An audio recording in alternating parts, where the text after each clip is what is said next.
예, 자아는 아무리 훈련시켜도 안 된다. 자아는 아무리 훈련시켜도 안 된다라는 제목으로 하나님 말씀 증거하도록 하겠습니다. 우리 예수님과 함께 동행하는 인생을 사는 거죠. 예수님과 함께 동행하며 나타나는 현상이 무엇입니까? 요한복음 15장에 나오잖아요. 열매 맺는 인생이다. 열매를 많이 맺으려면 어떻게 해야 될 것인가? 오늘은 아주 극명하게 보여주고 있습니다. 땅에 떨어져 죽어야 된다는 거예요. 하늘의 위리 땅에 떨어져 죽지 아니하면 하늘 그대로 있고 죽으면 많은 열매를 맺느니라. 근데 이 말씀을 하시게 되는 배경이 나오는데 20절과 21절 보니까 헬라 사람들이 와가지고 묻는 겁니다. 그러니까 헬라적인 배경에 대한 설명을 하고 있는 거예요. 20절, 21절 보십시오.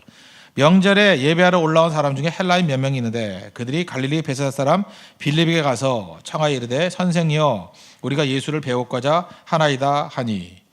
헬라인 그리스 사람이 왔다는 것입니다. 그러니까 그리스인의 기본 사상을 전제로 지금 말씀하고 있는 거죠. 여러분 철학 시간 기억납니까? 그리스 사상 양대 사상들은 뭐죠? 스토아, 에피쿠로스.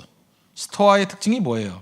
이거는 자기 수양입니다. 자기 수양을 해가지고 도 닦고 마르크스 아울레리우스 이런 황제까지도 이제 스토아에 빠졌잖아요. 그죠? 자기 수양, 도 닦고 우리 시간 하면 아마 도가 정도에 가까울 것 같아요. 예. 그런데 에피쿠로스는 쾌락이죠. 쾌락이라는 게 방탕한 쾌락이라기보다는 약간은 좀 공리주의에 가까운 겁니다. 행복을 추구하는 게 뭔가, 그죠? 이렇게 무엇이 유익한 것인가. 그래서 두 가지 사상이 다른 것 같이 보이지만 근본적으로는 똑같은 것입니다. 인본주의예요. 자기가 중심입니다. 인간이 중심이라는 거예요. 자아가 중심이라는 거예요. 그래서 그리스 사상의 핵심은 뭐냐면 어느 것이 되었든 간에 인간입니다. 인간. 그거 알잖아요. 르네상스가 무엇입니까? 그 인문학의 부흥 아니에요. 인문학의 부흥이 뭐 다른 겁니까? 자아의 부흥. 언제나 그리스 사상하고 이 헬레니즘하고 헤브라이즘은 충돌이 일어났어요. 헤브라이즘은 하나님 중심 아닙니까? 하나님이 중심이다. 헬레니즘은 언제나 인간이 중심이다. 지금도 그 싸움 벌이고 있는 거예요. 이 시대도 마찬가지 아닙니까? 인간이 최고야. 인간이 결정해야 돼. 그것과 아니다. 하나님이 결정해야 돼. 그것을 우리에게 말하고 있는 거죠. 뭐 니체도 마찬가지 아닙니까? 니체가 뭐 현대 철학에서 계속 강조하는 게 무엇입니까? 자신에게 충실하라. 내 자신을 주장하라. 왜 끌려다니느냐? 기독교는 노예 철학이다. 막 이러면서 그죠? 결국은 내가 내 것을 말해야 된다. 이렇게 얘기하는 거죠. 힘이 중요하다. 그래서 힘에 그죠? 이 힘에 대한 추구를 얘기하잖아요. 힘을 원하는 것, 힘이 최고다. 오늘 아침에도 말씀드리지 않았습니까? 람보 같은 거죠. 힘 있게 해가지고 단무지 하나 더 먹으려고 그런 거. 그거예요. 결국은 사실 그게 웃기자고 하는 얘기지. 사실 람보 이야기가 굉장히 깊이 있는 얘기입니다. 여러분 지금 시시껄렁하게 듣지 말라고요. 그 얘기가 굉장히 깊은 얘기예요. 사실은 우리가 그 얘기를 좀 멋지게 표현하면 다 철학이에요. 철학은 뭐냐? 힘을 길러야 된다는 거예요. 마지막 단무지를 내가 차지하기 위해서. 누구나 다 가지려고 그러는 거. 근데 하나님의 말씀은 뭐예요? 그거 왜 싸우냐는 거예요. 하나님께 달라 그러면 다 주는데. 그 싸움입니다. 달라면 다 주는데 왜 거기서 싸우냐는 거예요. 내 아버지가 하나님 아니냐? 왜 거기서 싸우느냐? 너희들이 얻지 못하면 구하지 아니하며 구하라 그러면 주실 것이요. 찾으라 그러면 찾을 것이요. 문을 두드리라 그러면 열릴 것이니. 그런데 우리는 아직까지도 예수를 믿으면서도 이 자아에 대한 것이 변화가 안 돼가지고 자아를 훈련시키면 된다고 생각합니다. 아닙니다. 성경은 자아는 훈련시키는 게 아니라 죽어야 된다 얘기를 해요. 죽어야 된다. 내 자아는 훈련과 개발이 아니라 죽어야 된다. 우리 24절 보십시오. 내가 진실로 진실로 너에게 이르노니 한 알이 미리 땅에 떨어져 죽지 아니하면 한 알 그대로 있고 죽으면 많은 열매를 맺느니라. 어떻게 해야 돼요? 죽어야 된다는 거예요. 끊임없이 죽어야 된다는 것입니다. 다시 말해서 하나님께서 우리에게 주신 모든 것들은요 다 버리는 쪽으로 가야 돼요. 힘을 주죠. 힘을 버리는 쪽. 우리에게 지위를 주죠. 지위를 내려놓는 쪽. 명예를 주죠. 명예를 버리는 쪽. 계속 그렇게 가면은 그때부터 생명력이 살아나기 시작한다는 거예요. 근데 반대로 마귀는 뭐라 그러는지 알아요? 그거 놓치지 말라는 거예요. 유지하라는 거예요. 세상에서 제일 웃긴 게 돈 있는 사람이 돈 유지하려고 그럴 때 그때부터 비굴해지는 거예요. 권력 있는 사람이 권력 유지하려고 그럴 때 그때부터 힘든 거예요. 여러분 중요한 게 뭐냐면 권력 있는 사람이 권력 딱 던져버리고 이거 필요 없어. 그럴 때 파워가 더 생기는 거예요. 돈 있는 사람이 돈이 다냐? 그러면서 나갈 때 거기서 힘이 있는 거예요. 돈 있는 사람이 돈을 주장하고 권력 있는 사람이 권력을 주장하니까 웃기는 것이 돼버리는 거죠. 그러니까 죽으러 가는 거죠. 사도 바울이 왜 위대한지 아십니까? 바울을 만나고 난 다음에 하나님의 그 성령의 감동이 있었죠. 물론 예수님 직접 말씀하신 거죠. 사울아 사울아 내가 나를 왜 핍박하느냐. 그 다음에 이 사울이 했던 질문이 뭔지 아십니까? 내가 무엇을 하리이까? 이게 그의 강점이에요. 하나님, 내가 예수님 발견하고 난 다음에 이제부터 내가 주를 위해서 무엇을 위해서 희생할 것인가, 그것에 인생을 걸겠습니다. 이러고 나가니까 제일 강력한 힘이 되더라는 것입니다. 하나님 옆에 그 모습이 있어야 된다는 거예요. 내가 뭘 이루는 것이 아니라 주님 의지하면서 주님의 능력으로 이끌어 나가는 그런 인생이 돼야 된다는 것입니다. 우리 신앙생활 하다 보면 내가 내 힘 가지고 내 인생을 이끌어 간다고 생각하죠. 뭐 목사 같으면 목사의 계획으로 교회를 이끌어 간다. 그게 되지 않습니다. 우리가 해야 될 일은 뭐냐면 주님이 내 안에 계셔서 내 안에서 예수 그리스도의 영이 역사하게 돼서 예수님이 이끄시는 그 길대로 한 걸음 한 걸음 순종해 나가는 게 제일 중요한 거예요. 우리 젊은 예배 때 말씀드렸죠. 제가 이번 젊은 예배 때 말씀 준비하면서 제일 인상적이었던 게 빌리 그레이엄 목사님의 사모님이신 로스 그레이엄. 그 사모님 얘기가 참 중요한 것 같아요. 그 자기는 남편을 이렇게 변화시키려고 노력 안 했다는 거예요. It's God's job to change him, change Billy. 빌리 그레이엄을 변화시키는 건 하나님이 할 일이라는 거예요. 근데 my job, 내가 할 일은 is to love him. 그를 사랑하는 거라고. 참 그 기가 막힌 아내의 모습 아닙니까? 사실 그 얘기는 우리의 삶의 모든 부분에 다 영향을 미치는 것 같아요. 변화시키는 것은 하나님이 할 일이고 내가 할 일은 사랑하는 거라고. 마찬가지로 예수 안에서 우리가 이렇게 하나됨을 이루고 난 다음에 우리가 할 일은 뭐냐? 뭘 변화시키고 힘을 쓰려고 그러는 건 거기에 내 의지가 들어가잖아요. 내가 누굴 변화시키겠다고. 변화는 하나님이 시키는 거라니까요. 우리가 해야 될 일은 뭐예요? 예수님께 붙어 있고 또 하나는 뭐예요? 사랑하라는 사람들을 사랑하는 거예요. 제가 옛날부터 목회가 어렵다고 생각할 때가 언제냐면 목회에 힘이 들어가는 거예요. 그래서 성도를 변화시켜야지. 이번에는 변화시켜야지. 제가 그 원로 목사님들을 많이 뵀었는데 원로 목사님들 가운데 상당수의 목사님들이 이렇게 회한이 있어요. 회한이 있는데 뭐냐면 이런 거예요. 그 되게 이제 그 트랜지션이라 그러죠. 이게 목사님이 은퇴하시면서 새로 이제 담임 목사를 모시잖아요. 근데 목사님이 연세가 드시면 좀 욕심이 생기는가 봐. 자기가 원하는 담임 목사를 데려오기를 원하고 뭐 이런 것도 있는가 봐요. 근데 그렇게 뜻대로 되는 교회도 있지만 또 말 안 듣는 성도들도 있고 또 거기서 싸움이 벌어져요. 참 묘하죠. 그러면서 이렇게 얘기를 해요. 내가 20년 뭐 이렇게 목회 30년 양육을 했는데 내가 아무리 말씀을 증거하고 아무리 많이 기도를 했지만 이 성도들이 변화된 게 없다고. 그래서 후회가 된다느니 뭐 회한이 있다느니 뭐 이런 식의 표현을 많이 하더라고요. 제가 이제 틀렸다 맞았다 얘기가 아니에요. 내가 그 얘기를 들으면서 나도 배운 게 있어요. 저는 아예 처음부터 마음에 성도들을 변화시킬 생각을 안 해요. 여러분들 변화 안 돼도 괜찮아요. 나 절대 야간으로 할래요. 나 여러분 기대도 안 하니까 그런 거는 그죠? 변화 안 돼도 괜찮아. 뭐 계속 그렇게 살아요. 농땡이도 살고 뭐 앞에서 웃고 뒤에 가서 욕하고 계속 그러라고. 그걸 변화시키려고 하니까 힘든 거예요. 변화는 목사가 시키는 거 절대로 아닙니다. 변화는 누구라고요? It's God's job to change Billy, to change him, change 그 놈, change 그 여자. 그년 그럴 순 없잖아요. 그 여자, 그죠? 그거는 하나님이 하실 일이라고요. 그러니까 이제 목회가 편해졌어요. 하나님께 이렇게 이끌어가면 변화 누가 시켜요? 하나님이 시키는 거고. 변화시키려고 그러니까 힘이 들어가서 힘들었는데 쉽더라고요. My job is to love him, to love her, to love them. 그를 사랑하고 그녀를 사랑하고 그들을 사랑하면 되는 거예요. 그러니까 너무 편한 거예요. 뭐가 됐든 간에 사랑이 뭐 힘들어요.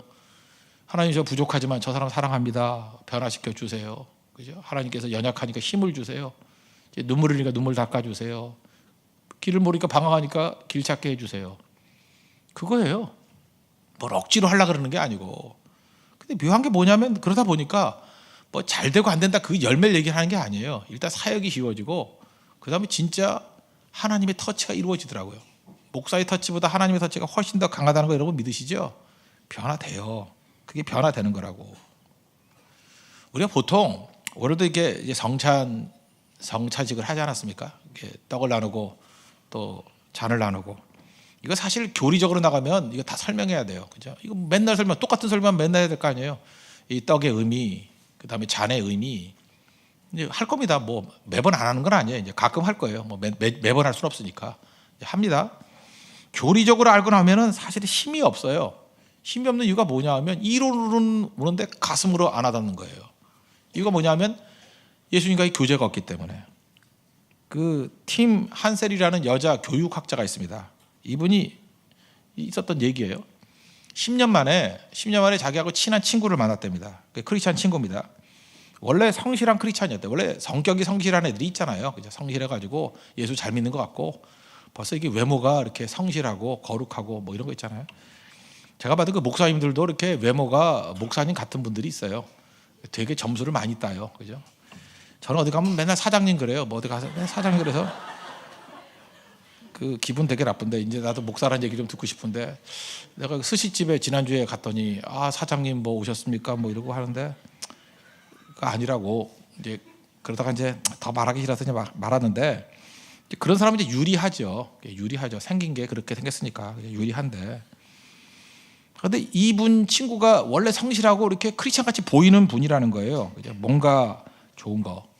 10년 만에 만났는데 만나자마자 그런 얘기를 하더라고요. 내가 로마서를 읽고 변화가 되었다. 궁금하잖아요. 그래서 로마서를 읽고 뭐가 변화됐습니까? 그랬더니 내가 죄인이라는 것을 깨닫게 되었고 내 안에 성령께서 나를 인도하신다는 걸 깨닫게 되었다. 이 얘기를 듣는 순간에 팀 한셀이 너무 뻔한 얘기 아니에요. 그 로마서 몇 번 들어본 사람 다 알지. 로마서에 나오는 뭐 의인 없나니 하나도 없고 다 죄인이라고. 죄의 삭은 사망이고 모르는 사람 누가 있어요. 내가 다 죄인이고 내가 성령과 함께 동행한다라는 거. 그거 뭐 다 아는 얘기 아니야. 뭐 옛날에 몰랐냐? 그랬더니 그 친구가 그러더라는 거예요. 옛날에도 물론 알았다라고. 근데 이제는 예수님과 교제를 하다 보니까 이게 깊이 깨닫게 된다는 거예요. 늘 옛날에는 내가 죄인이라는 의식이 있었다는 거예요. 죄인인데 이 죄로부터 벗어나지 못해가지고 늘 한탄과 저주가 있었다랍니다. 죄의식이 있고. 근데 예수님과 동행하면서 로마서를 읽으니까 내가 죄인이라는 거예요. 과거에도 죄인이었고 지금도 여전히 죄인이고 미래도 여전히 죄인일 거래요. 이게 받아들여지더라는 거예요. 나는 구제불능이고 나는 당연히 죄인이고 망할 존재라고. 근데 예수 그리스도의 보혈의 피로 말미암아 내 죄를 씻어 주셨고 예수님께 붙어 있기만 하면 성령께서 내게 능력을 주시고 성령과 동행하기만 하면 내가 최종 승리할 것을 믿고 합력하여 서를 이룰 것을 믿게 됐다고. 이거는 교제에서 나오는 능력이에요. 그래서 뭐 말로 들어보면 여러분들이 체험을 안 한 사람은 뭐 그 얘기가 그 얘기 아닌가 그럴지 모르지만 이론적으로 아는 얘기와 자기 자신의 연약함을 완전히 고백하면서 나는 구제불능이라는 거예요. 그래서 내가 살 수 있는 길은 내가 사는 게 아니라 내가 이 운전대 맡으면 난 망한다는 거예요. 그래서 나는 완전히 죽여버리고 성령께 모든 운전대를 맡기고 내 안에 예수가 사는 거예요. 예수가. 그래서 자신만만한 게 아니라 내가 살 수 있는 길은 예수님이 내 인생의 운전대를 잡고 내 인생을 주관하시면 살게 된다. 그걸 깨닫게 됐다. 뭐 이런 얘기라는 거예요. 너무 단순한 얘기 아닙니까? 근데 그 안에서 생명력이 충만해지더라는 거예요. 충만해지더라는 거. 티만셀이 이런 얘기를 합니다. 자기 친구는 예수님 만나고 난 다음에 나쁜 사람에서 좋은 사람 된 거 아니래요. 원래 좋은 사람이었대요.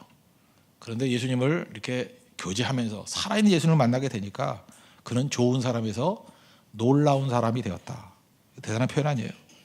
그리고 그의 가슴에는 불이 있고 또 하나는 그를 만나고 난 다음에 불이 전염이 되더래요. 불을 붙이는 사람이 되었다. 예수님 만나는 겁니다. 잘 보세요. 우리가 사람들과 교제해도 별 힘이 없어요. 이유가 뭐냐면 예수님이 내 안에 계속해서 계시고 교제하는 것들이 약화되니까 잊어버리는 거, 잊어버리는 거. 잊어버리니까 연약한 가운데 있게 된다는 것입니다. 근데 예수님이 항상 내 안에 계신다는 것을 믿고 의지하게 되는 그 순간에 우리 강력하게 쓰임받는 하나님의 종이 된다는 것입니다.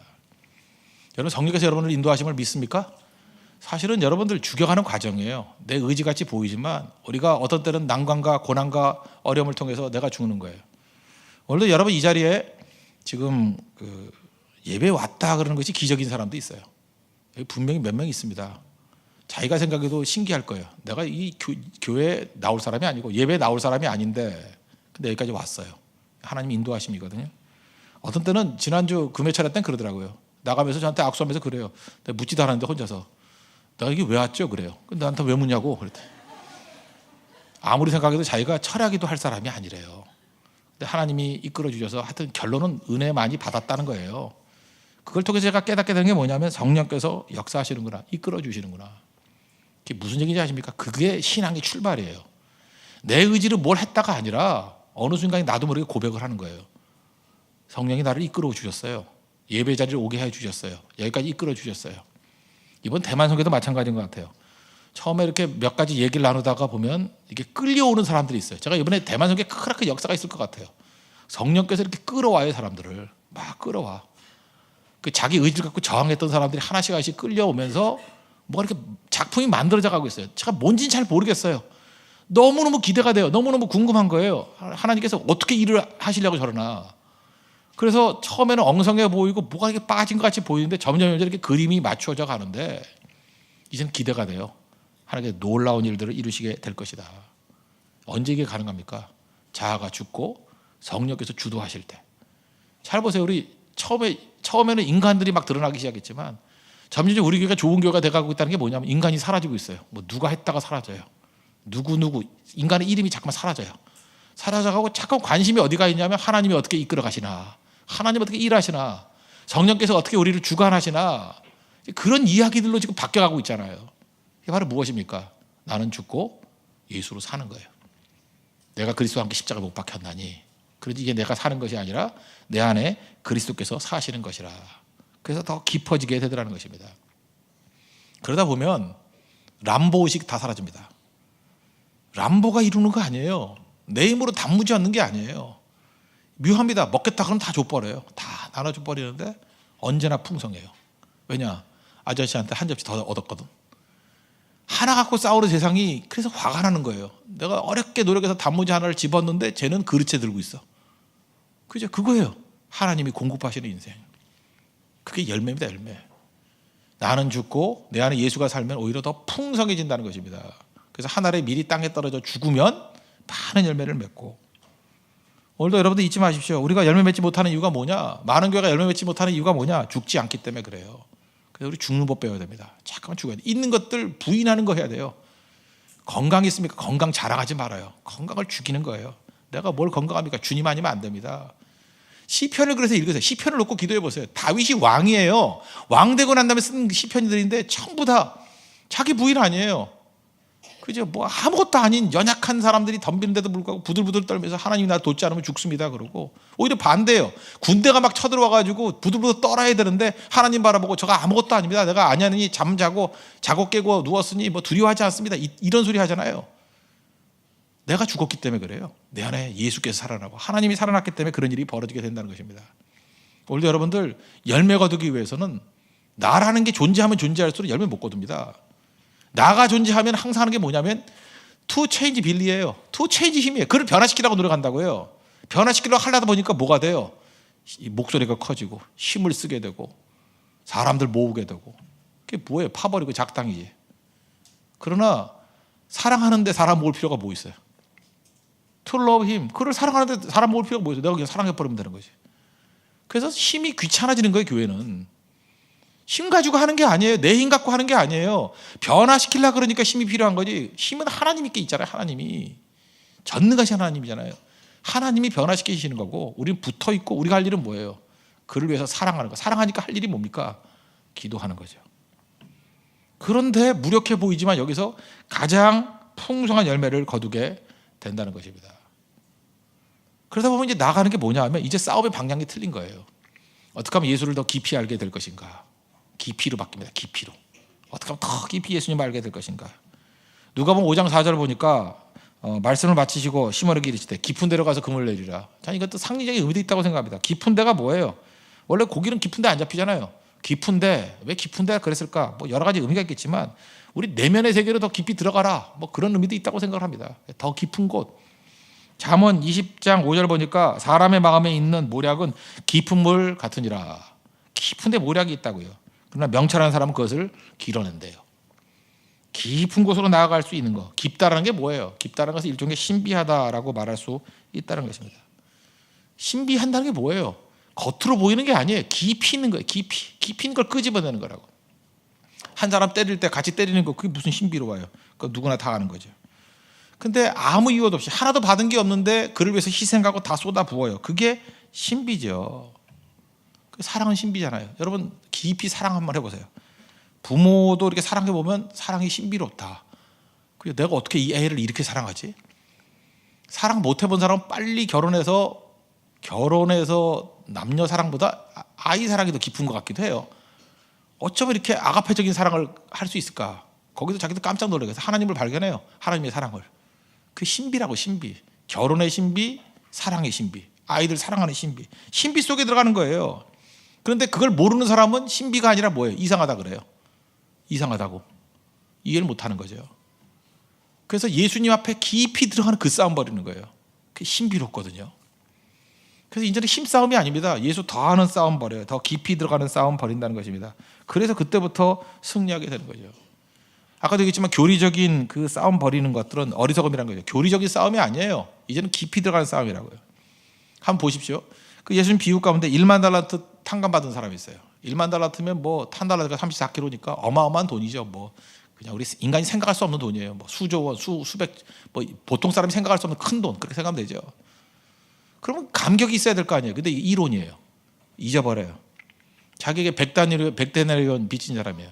100데나리온. 데나리온이 하루 일당이니까 100일치 일당이니까 뭐 10만 원 정도 잡으면 계산하기 편하게 한 1000만 원쯤. 그걸 얼마든지 일상적으로 돈 빌릴 수 있는 거 아니에요. 그 사람 용서 못 하는 거죠. 말이 안 되죠. 말이 안 되는 이유가 뭐죠? 머릿속의 신앙이기 때문에 그래요. 날마다 내 죄악에 대해서 예수님이 1만 달러 탕감을 줬다는 걸 오늘 느끼면 오늘 탕감 받은 사람은 오늘 저녁에 100대들이 용서하는 거 어렵지 않아요. 시간적으로 교제가 사라지니까 이게 멀어지는 거예요. 멀어지는 거. 그래서 신앙은 예수님 안에서 교제하는 겁니다. 교제. 끊임없이 교제하는 거. 그것이 있지 않으면 이게 병든 신앙이 될 수밖에 없다라는 것입니다. 저는 우리 교회가 이런 교리상의 예수님을 만나는 게 아니라 정말 우리 삶 속에서 살아있는 예수님과의 교제를 통해서 살아계신 하나님을 받아들일 수 있는 믿음의 종 되기를 바랍니다. 그게 중요한 거예요. 그래서 교회는 깊이가 있어야 됩니다. 깊이는 뭐예요? 예수님 더 깊이 알아가는 거예요. 저는 말씀을 통해서 예수님 더 깊이 알 수 있다고 생각합니다. 특별 새벽 기도 때 에스더를 통해서 얼마나 깊이 주님을 알아가고 있습니까? 아, 주님이 이런 분이시구나. 그래서 깨우침이 있는 거예요. 피상적으로 문제 있을 때마다 문제 회피형이 인생되지 마십시오. 그거 평생 가야 다람쥐 쳇바퀴 돌듯이 자기 안에 도는 거예요. 그거는 자기 중심적인 것 때문에 회전문이라 그랬죠. 그 안에 돌면서 자기 중심이 될 수밖에 없다는 거예요. 더 중요한 건 무엇입니까? 중심이 바뀌면 돼요. 하나님이 중심이 되려면 전진하는 인생이 돼버립니다. 줄을 향해서 표대를 향해서 전진하는 인생이 될 수 있다는 거예요. 여러분들 그런 인생 되시길 바랍니다. 그래서 우리 교회 모든 표상이 자아가 죽고 자아는 훈련하는 거 아니에요. 자아는 죽여버려야 돼요. 그리고 내 안에 예수님께서 사시고 또 내가 죽고 예수님을 의지하게 될 때 그럴 때 미랄과 같이 우리 풍성한 열매를 거두는 많은 열매를 거두는 우리 승리자가 되는 하나님의 백성이 될 것입니다. 그런 승리를 맛보는 믿음의 종 되기를 축원합니다. 예, 모두 다 자리에서 일어나겠습니다. 미랄 찬양하겠습니다.